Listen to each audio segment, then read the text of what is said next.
Welcome back. This is part 2 of our videos on the valve body and accumulators. As you can see in front of me, I've got the valve body stripped out and all the components laid out.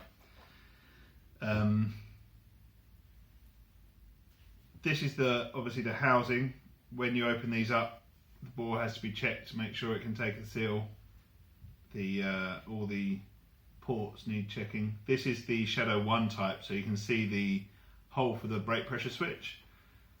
This is where the accumulator screws into. It has to be able to seal along here. Basically, the way this works is you get the high pressure fluid coming in here, which fills up the bottom of the chamber. In there you have like a housing for the spring and adjusting shims. That spring sits in the bottom of the chamber like that, and then this piston seats on this valve. There's a ball bearing in the middle there which seats in there, and when the pressure builds up, obviously when that's tightened down, it compresses the spring against this shim here. When the pressure builds up so much that it overcomes the spring pressure and the pressure's allowed past that valve, that's when it cracks off and starts to return.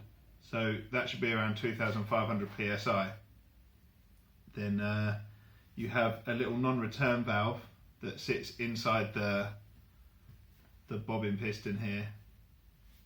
There's another piston that sits inside which slides up and down. Now this is the trickiest part of reconditioning valve bodies, is that this little seal here is two pieces. There's a small black O-ring that has to go over the outer part of the piston, so you'll need to make up a cone to slide it over, and then this PTFE seal that goes over, that sits over that, then that sits down the middle of the piston here. And this isn't a non-return valve. That should have a little nylon or PTFE end which has come off, so this will need replacing, and that seats on the other hole inside there.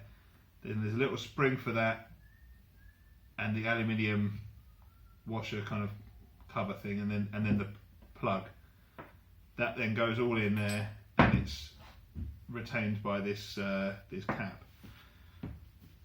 The seals in our kits are all of the high quality EPDM, which is more resistant to shrinkage through heat and through contact with the fluid.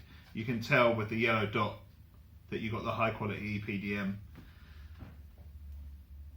That's pretty much it for the valve bodies. The next video is going to be on the spheres, and we're going to ask the question where you could win the Bentley cap and the free goodie bag. So please tune into the next video, and as always, leave any comments or suggestions so we can try and improve.